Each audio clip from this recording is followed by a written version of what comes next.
Today's topic is human security. I prefer to use the word human security for the younger generation. This is because traditionally and for a very, very long time, we have bound security to state. It is state which should look after security, it is state which should protect people.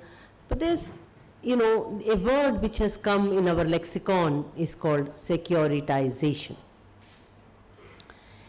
The fact is that those of you who understand state and political science actually includes people in it.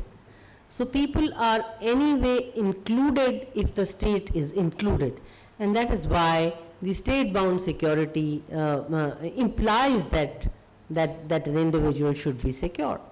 Unfortunately, over a period of time, we saw that the state security became so state-centric, so much territorialized, that we forgot that people form an important constituent of the state. As a result, as a reaction to the state-centric theories, which are basically realism and neorealism, the realist theory actually talk about or believe that states maximize security. And the neorealist power, which came into say states maximum power so that they can be secure tomorrow. It's slightly this way or that way, but the fact is that state and power stay together.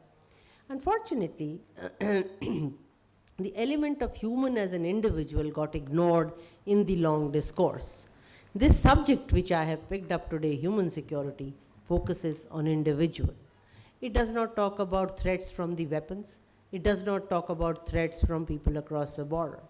They may be indirectly involved, especially in the kind of human security threat that India faces. But in case of an understanding of the concept, it is the individual who should be free from massive problems that are hitting the individual.